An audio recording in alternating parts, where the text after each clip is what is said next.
Kadambari silks శ్రీరస్తు శుభమస్తు sale ప్రతి 25,000 రూపాయల కొనుగోలుపై ఒక గోల్డ్ కాయిన్ ఉచితం.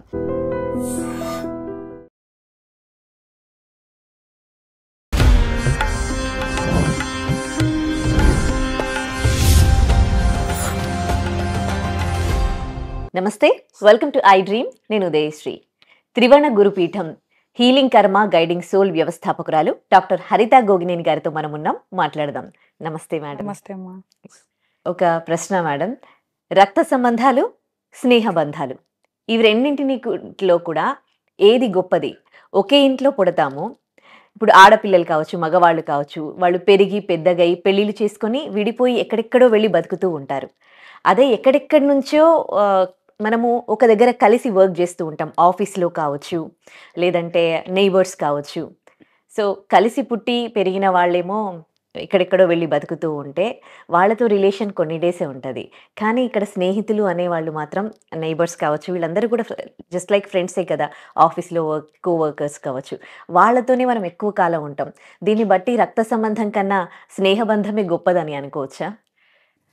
It could be vice versa Sri. ఎందుకంటే బేసికల్గా బంధం అనేది దానికి కొన్ని డైమెన్షన్స్ ఉంటాయి. For example, first of all ఏ బంధమైనా నువ్వు తీసుకుంటే దాంట్లో కనుక రెస్పెక్ట్, ట్రస్ట్ అనేది ఫస్ట్ ఇంపార్టెంట్ అనమాట. అది రక్త సంబంధమైనా వేరే బంధమైనా సరే. అండ్ ఎక్స్పెక్టేషన్స్ ఉండకుండా ఉండాలి. ఎప్పుడైతే ఎక్స్పెక్టేషన్స్ ఉండో ఆ బంధంలో, యూ నేమ్ ఇట్, ఏదైనా బాగానే ఉంటుంది. సో ఇప్పుడు మనకు కొన్ని బంధాలు ఏమవుతాయి అంటే, నీకు క్లోజ్ బంధాలు అయినప్పుడు కొన్ని ఎక్స్పెక్టేషన్స్ వచ్చేస్తాయి డిఫాల్ట్గా. అదే కొంచెం దూరం బంధాలు ఉంటాయి కదా, ఈ స్నేహ బంధాలు, నైబర్స్, వీళ్ళ దగ్గర నీకు ఎక్కువ ఎక్స్పెక్టేషన్స్ ఉండవు.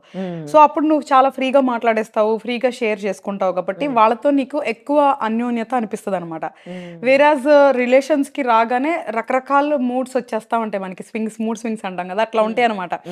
ఒక పక్కన ప్రేమ ఆప్యాయత ఉంటాయి, కొన్నిసార్లు ఈర్ష, ఇవన్నీ కూడా ఉంటాయి అనమాట. కాబట్టి నేనేమంటానంటే, బంధం ఏదైనా సరే ప్యూర్గా ఉండాలి. Either it is blood relation or it is a god given relation. ఇప్పుడు మిగతా బంధాలన్నీ కూడా మనకి న్యాచురల్గా నేచర్ ఇచ్చే బంధమే కదా. స్నేహ బంధమైనా, లేదా నీ కొలీగ్స్ అయినా, పక్కింటి వాళ్ళైనా, నువ్వు బాగా ఇష్టపడుతున్నావు, వాళ్ళతో మాట్లాడుతున్నావు, నువ్వు సమయం వెచ్చిస్తున్నావు అంటే అర్థం ఏంటి? అందులో నువ్వేదో ఆనందాన్ని పొందుతున్నావు అని అర్థం. దానికి ఏం పేరు పెడతాము అనేది పక్కన పెట్టేస్తే, ఏ బంధం అయినా సరే ఫస్ట్ ఆఫ్ ఆల్ ఎక్స్పెక్టేషన్స్ అనేది ఉండకపోతే చాలా మంచిది. ఏ బంధంలో అయితే ఎక్స్పెక్టేషన్స్ వస్తాయో ఆ బంధంలో నెక్స్ట్ సమస్యలు అనేది వస్తూ ఉంటాయి.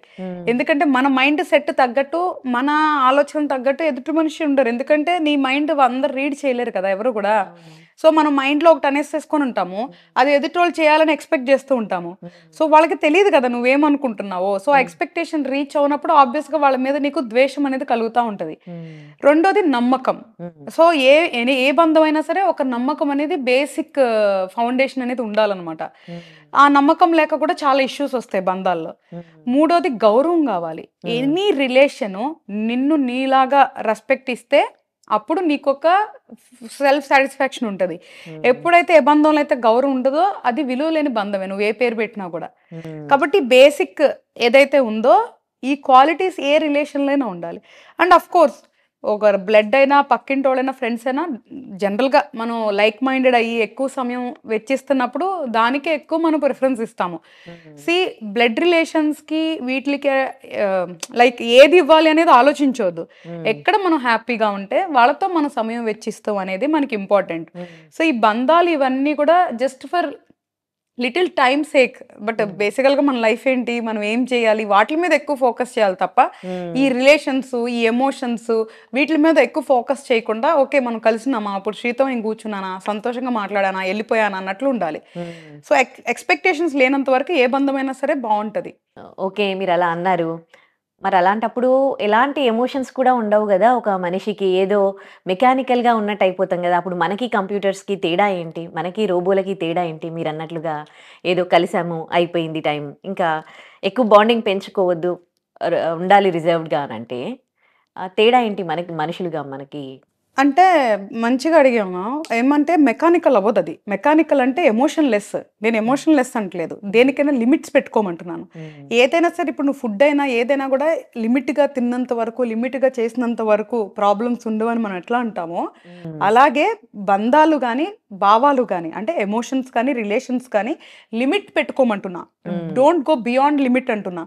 ఇప్పుడు నీకు నాకు ఫ్రీగా టైం దొరికింది, మ్యూచువల్ అండర్స్టాండ్తో కలిసామా, కూర్చున్నామా, టైం స్పెండ్ చేసామా, వెళ్ళి ఎవరి లైఫ్లో వాళ్ళు బిజీగా ఉన్నామా, ఎవరి పనులు వాళ్ళు చేసుకున్నామా, ఇట్లా మెచ్యూర్డ్గా ఉండాలి రిలేషన్స్. అంతేగాని నేను మెసేజ్ పెడితే నువ్వు రెస్పాండ్ అవ్వలేదు, నేను కాల్ చేస్తే నువ్వు కాల్ ఎత్తలేదు, నేను కలవమంటే నువ్వు కలవలేదు, నువ్వు అది చేయలేదు ఇది చేయలేదు, మా ఇంటికి వస్తే నువ్వేం తీసుకురాలేదు, లేదా నేను మీ ఇంటికి వస్తే నువ్వు నాకేం ఇవ్వలేదు, ఇవన్నీ ఎక్స్పెక్టేషన్స్ అంటున్నాను. ఎక్స్పెక్టేషన్స్ పెట్టకుండా సెల్ఫ్లెస్గా రిలేషన్లో ఉన్నప్పుడు మనం ఏదైతే సమయం కేటాయిస్తామో దానికి ఎక్కువ వాల్యూ ఇస్తాము. హ్యాపీగా చిట్ చాట్ చేసుకున్నామా, సంతోషంగా చక్కగా వెళ్ళి మన పని చేసుకుంటాము, మళ్ళీ కలిసినప్పుడు ఎంజాయ్ చేస్తాము, కలిసి తింటాము, కలిసి తిరుగుతాము, మన అబ్బాయిలు అయితే కలిసి తాగుతారు. So this is how the relation has to be. ఇది మెకానికల్ కాదు. ఎమోషన్ ఉండబట్టే కదా నువ్వు పర్టికులర్ పర్సన్ కలుస్తున్నావు. కాకపోతే బౌండరీస్ అండ్ లిమిట్స్ ఉండాలి. ఎనీథింగ్ లిమిటెడ్గా ఉన్నంత వరకు ప్రాబ్లం రాదు అంటున్నాను. సో ఎమోషన్స్ కి ఈ రిలేషన్స్ మీద ఫోకస్ ఎక్కువ పెట్టొద్దు అంటున్నాను. అది part of your life, that is not ever life. Okay, see human life is more beyond it. అది మనం ఏంటి చూడాలి అంటే ఎంతసేపు ఈ రిలేషన్స్ లో కొట్టుకుంటా ఉంటే మనం ఏం చూడలేం కదా. బట్ ఉన్న దాంట్లో హ్యాపీగా ఉండాలంటున్నా. ఓకే, ఏం చేయొద్దు, మనం మాట్లాడుతూ సంతోషంగా ఉండాలంటే అవి కూడా హెల్తీ రిలేషన్స్ పెట్టుకోమంటున్నా. సో ఏదైనా ఇచ్చి పుచ్చుకోవాలి, అది గౌరవమైనా ఎనీథింగ్ కూడా. ఓకే, ఇప్పుడు కొంతమంది ఒక కడుపులో పుట్టిన వాళ్ళు కూడా కొట్టుకొని చేస్తూ ఉన్నారు. వాళ్ళ మధ్యలో డిఫరెన్సెస్ ఉంటాయి. కొంతమందికి ఫ్రెండ్స్ చాలా ఆప్యాయంగా స్నేహం చేస్తారు, వాళ్ళ మధ్యలో కూడా డిఫరెన్సెస్ వస్తాయి అన్నమాట. అంటే మనకి మంచి వాళ్ళు దొరకడము, మనతో మంచి వాళ్ళు పుట్టడం, మనల్ని అర్థం చేసుకునే వాళ్ళు పుట్టడం, మంచి స్నేహితులు దొరకడం కూడా కర్మఫలమేనా? 100%. మన ఎవరితో పుట్టాలి, ఎవరితో పెరగాలి, ఎవరితో ఉండాలి, ఎవరితో తిరగాలి, ఇవన్నీ కూడా కంప్లీట్గా మనం ప్రీవియస్ లైఫ్లోంచి క్యారీ ఫార్వర్డ్ చేసిన కర్మానుసారం ఉంటుంది. ఐ థింక్ లాస్ట్ టైం మనం ఇది మాట్లాడుకున్నాం, లేదు నాకు గుర్తులేదు. ఎప్పుడైతే ప్రీవియస్ లైఫ్లో ఈ సోల్ ఈ అన్ని రోల్స్ ఉంటాయి కదా, ఎక్కడన్నా కానీ చీట్ చేయటం కానీ హర్ట్ చేయటం కానీ చేస్తుంటే ఆ పర్టికులర్ రోల్ మాత్రమే ఈ లైఫ్లో డ్యామేజ్ అయి ఉండొచ్చు. అది అబ్జర్వ్ చేసుకొని దాన్ని కరెక్ట్ చేసుకోవాలి. ఇప్పుడు చాలా ఇప్పుడు ఫర్ ఎగ్జాంపుల్ నేను ఉన్నాను, నేను ఎప్పుడు చెప్తుంటాను నాకు బ్లడ్ రిలేషన్స్ కలిసి రాదు, బట్ నాకు ఫ్రెండ్స్ అయితే సూపర్ ఉంటుంది, నా I'm so happy with my friends అని చెప్తాను. అంటే అర్థం ఏంటి అంటే నా బ్యాడ్ కర్మ ఏదైతే ఉందో ఆ రిలేషన్స్ కొన్నిట్లో డ్యామేజ్ అయ్యి ఉందనమాట. అందుకే అది నాకు అచ్చి రాలేదు. అంటే అర్థం ఏంటి అంటే దాని మీద ఇంకా నేను ఎక్కువ ఫోకస్ చేయకూడదు, దానికోసం వెంపర్లాడకూడదు. ఎక్కడైతే నాకు గుడ్ కర్మ ఉండి ఏదైతే ఒక పర్టికులర్ రిలేషన్స్ వర్కౌట్ అయింది అంటే దాంతో నేను సర్దుకోవాలి, లేని దానికోసం పాకులాడకూడదు. ఇప్పుడు సపోజ్గా ఫాదర్ రిలేషన్ లేదు ఫర్ కొంతమందికి, దాన్ని అంటే ఇట్ ఈస్ కర్మానుసారం, ఇట్ హ్యాపెండ్ కాబట్టి ఇంకా దానికోసం మనం ఎట్లాగో పాకులాడినా రాదు ఆ బంధం. అర్థమైంది కదా. బట్ కొన్ని బంధాలు ఏంటంటే రిపీటెడ్ చేస్తూ ఉంటారు, స్నేహం కానీ లవ్ కానీ ఇవన్నీ మళ్ళీ మళ్ళీ చాయిసెస్ ఉన్నాయి. బట్ కొన్ని చాయిస్ లేని బంధాలు ఉంటాయి. సో నేను ఏమంటున్నానంటే ప్రతి బంధం కూడా మన కర్మానుసారం వస్తుంది. దాన్ని యాక్సెప్ట్ చేసి మన సాడ్నెస్ ని సప్రెస్ చేసుకుంటే మూవ్ ఆన్ అయిపోతాం అనమాట. బికాస్ ఈ by end of the day everybody has to move on. మనం లైఫ్ లో మూవ్ ఆన్ అవ్వాల్సింది, వేరే ఆప్షనే లేదు. కాకపోతే అది సాడ్ గా అవ్వద్దు, మంచిగా అవుదాం అంటున్నా. ఎందుకంటే ఇవి సబ్ కాన్షియస్ లెవెల్లో ఉంటాయి, ఇవన్నీ నిన్ను హాంట్ చేస్తూ ఉంటాయి, నీకు అనవసరంగా స్ట్రెస్ క్రియేట్ చేస్తాయి, డిప్రెషన్ క్రియేట్ చేస్తాయి, ఇవి సైకలాజికల్గా చాలా ఎఫెక్ట్ అవుతాయి. యాక్చువల్గా ఈరోజు రేపు కొన్ని డిసీజెస్ ఎలా ఉన్నాయో ఫిజికల్గా, but if you observe psychological diseases are becoming more. ఎందుకంటే because of thinking, thought process damage అవటం వల్ల. సో ఈ థాట్ ప్రాసెస్ ఎంత మనం క్లీన్గా పెట్టుకోగలిగితే అంత మంచిది. సో ఎస్, ఇప్పుడు వినేవాళ్ళు అనొచ్చు చెప్పినంత ఈజీ కాదు అని, బట్ కష్టమైతే కాదు, ఇంపాసిబుల్ అయితే అస్సలు కాదు. మనము తలుచుకుంటే సాధించలేదంటూ ఏది ఉండదు ఈ ప్రపంచంలో. సో మనల్ని మనం ట్రైనింగ్ చేసుకుంటే మాత్రం కంపల్సరిగా వీ కెన్ అచీవ్ ఆ స్టేట్ ఆఫ్ మైండ్. అప్పుడు మనకి ఇవన్నీ బాధ అనిపించవు. కాబట్టి ఎప్పుడైతే ఒక బంధం డ్యామేజ్ అవుతుందో ఒక లైఫ్లో, ఇమీడియట్గా వాళ్ళు రిమైండ్ చేసుకోవాల్సింది ఏంటంటే ఓకే దీని పర్టికులర్ కర్మ I'm going through, I have to accept అని వాళ్ళు స్లోగా వాళ్ళు మౌల్డ్ చేసుకొని హేట్రేడ్ లేకుండా, సాడ్నెస్ లేకుండా we have to let it go. అది జస్ట్ మనం మూవ్ ఆన్ అయిపోవాలి. ఓకే, మీకు కర్మ సిద్ధాంతం గురించి అన్నీ తెలుసు కదా.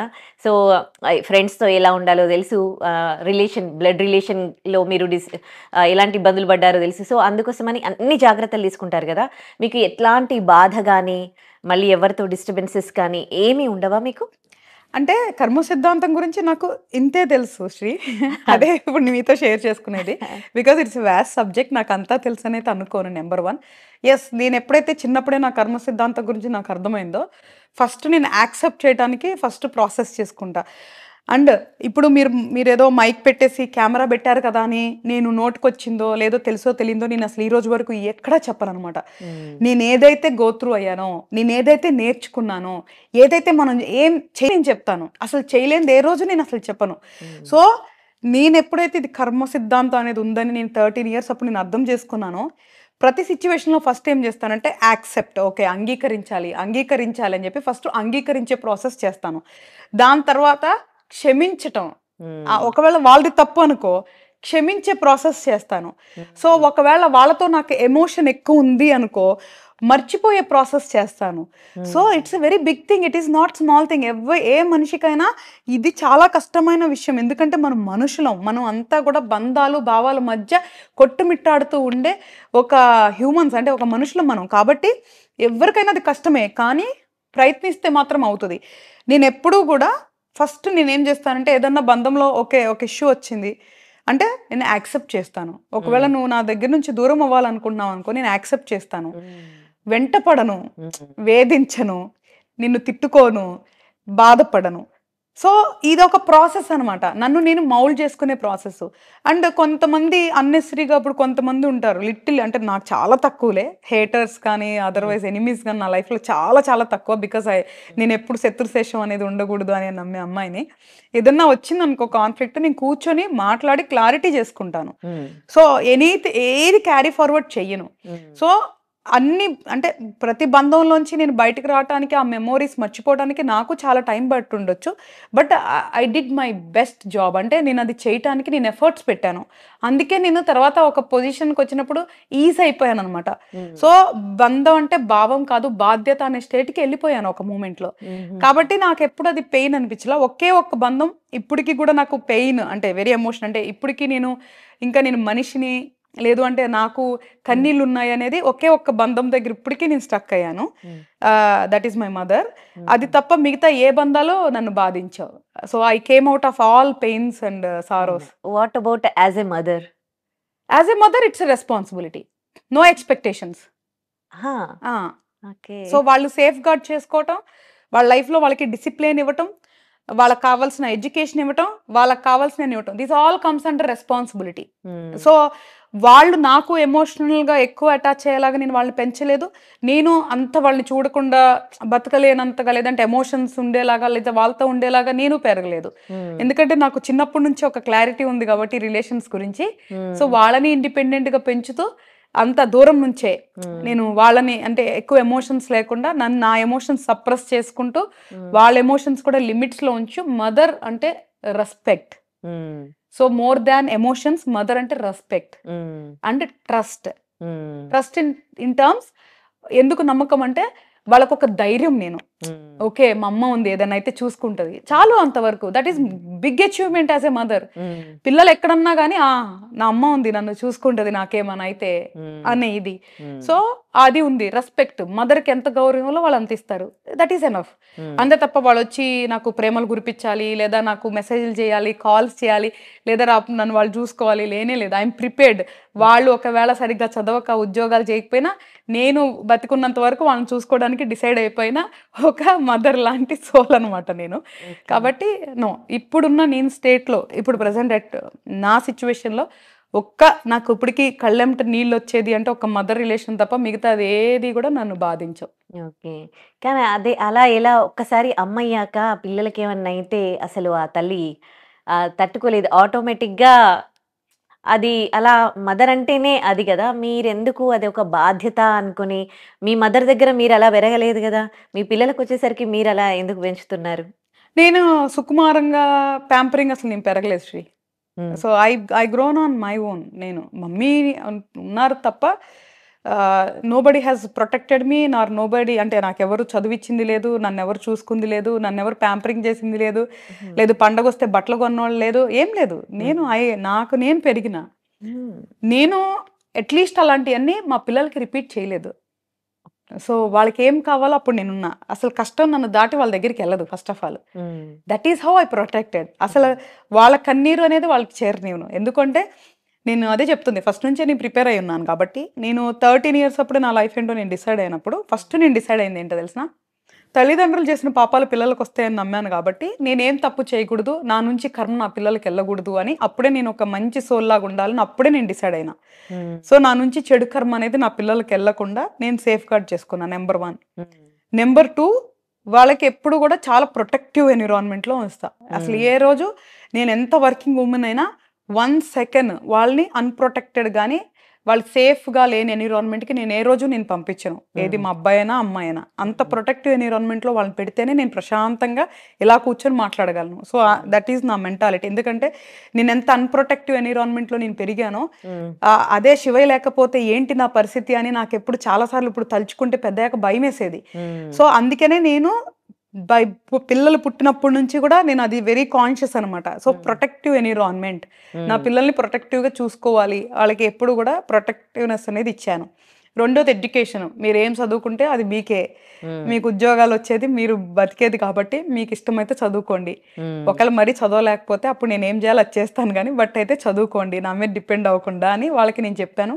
బై గాడ్ గ్రేస్ వాళ్ళు ఎప్పుడైతే ఒక ఇండిపెండెంట్ ఉమెన్ని చూసి పెరిగే పిల్లలు ఎప్పుడైనా వేరుంటారు కాబట్టి వాళ్ళు చదువుకునే విషయంలో వాళ్ళదే కంప్లీట్ క్రెడిట్. అసలు నాదేం లేదు, ఎందుకంటే మనకి అంత మన బుకిష్ నాలెడ్జ్ అంత లేదు. సో వాళ్ళ చదువులంతా వాళ్ళే చదువుకున్నారు. ట్యూషన్స్ కూడా ఏ రోజు నేను పెట్టలేదు, బట్ వాళ్ళు 90+%. సో పాపకు కూడా మొన్న MBBS కౌన్సిలింగ్ లోనే సీట్ వచ్చింది. సో వాళ్ళ చదువులు వాళ్ళు చదువుకుంటారు. I only pay the fees అంతే. వాళ్ళని ఏమి నేను ఏ రోజు మెంటల్ గా నువ్వు అంత రావాలి ఇంత రావాలి టార్చరే ఉండదు నా దగ్గర. కాకపోతే no gadgets, no mechanical life. So కొంచెము గ్రౌండ్ రియాలిటీకి దగ్గరగా పెంచుతాను అనమాట. ఇంకా మదర్కి ఎక్కడ బాధపడతారు, సిక్ అయితే. Sickness is part of life. శరీరం ఉన్నంత వరకు బాధ అనేది కామన్. సో కాబట్టి హెల్దీ ఫుడ్ ఎక్కువ పెడతాను. ఎప్పుడు నేను నాది చాలా డైట్ వీడియోస్ కూడా బాగా రీచ్ ఉంటాయి. సో నేను ఫుడ్ బాగా వెరీ పర్టికులర్ అనమాట. సో ఫుడ్ విషయంలో చాలా హెల్దీ ఫుడ్ ఇస్తాం కాబట్టి చాలా చాలా రేర్గా సిక్ అవుతారు. ఒకవేళ సిక్నెస్ వచ్చినా ఇమీడియట్ గా హోమ్ రెమెడీస్ చేస్తాము. సో హాస్పిటల్కి వెళ్ళేది చాలా తక్కువ అనమాట. సో వెరీ అంతవరకు రానికుండా ఉంచుతా. ఒకవేళ వెళ్తే ఇట్ ఈస్ ఓకే. సిక్నెస్ వచ్చింది, దానికి క్యూర్ కావాలి, నాకు ముందే తెలుస్తుంది ఆల్మోస్ట్ చాలా సార్లు. ఓకే పలానా ప్లానెట్ వస్తుంది, ఓకే ఇది వస్తుంది కాబట్టి ముందే వాళ్ళని మంత్ర జపం చేసుకోమంటాను. Even my kids do the mantra japam. So అది వాళ్ళకి ప్రొటెక్షన్ గా ఉంటది. సో కాబట్టి యాజ్ ఎ మదర్ గా I have to do these all. Not like emotions రాగానే ప్యానిక్ అయిపోయి నీ నేర్చి వాళ్ళు వీక్ నో వస్తే ఏంటి అయితే ఏంటి అనే మాట్లాడతా నేను. లోపల ఎలా ఉన్నా కూడా ఆ చిన్న దెబ్బేగా ఎందుకు ఆలోచిస్తున్నావు, లైట్ తీసుకో. So this is the what you have to give them. అంత చూడగానే అయ్యో అట్లా అయిపోయింది ఇట్లా అయిపోయింది, no I don't do that kind of emotions. నేను అవైతే చేయను. సో చిన్నదేగా లైట్ తీసుకొని వెళ్ళు, ఆ ఫీవర్ వస్తే ఏంటి వెళ్ళు, ఇట్లాగే మాట్లాడతాను అనమాట. సో అప్పుడు వాళ్ళు మెంటల్ గా చాలా స్ట్రాంగ్ గా ఉంటారు. సో మనం ఇవ్వాల్సింది పిల్లలకి ధైర్యం, అన్నెసరీ ఎమోషన్స్ కాదు. నైస్. ప్రతిసారి మీ దగ్గరికి వచ్చినప్పుడల్లా ఏదో ఒకటి నేర్చుకోవడం జరుగుతుంది. నాకు చాలా చాలా సంతోషం మిమ్మల్ని కలవడం. Thank you.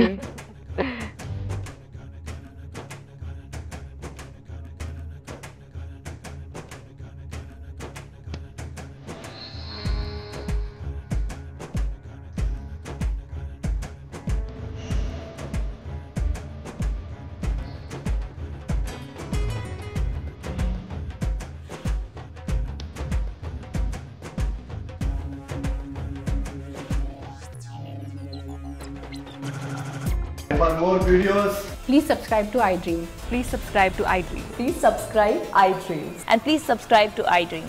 For more videos, subscribe to iDream. please like, share and subscribe to the channel. Congratulations, iDream. Subscribe to iDream. Subscribe to iDream.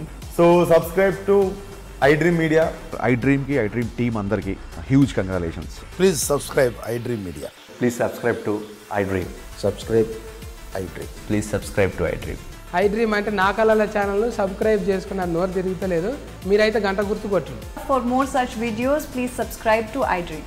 Subscribe to iDream. Please subscribe to iDream. Please subscribe iDream Media. Please do subscribe to iDream. Please subscribe to iDream Media. For best entertainment and information, please subscribe iDream. And don't forget to subscribe to iDream.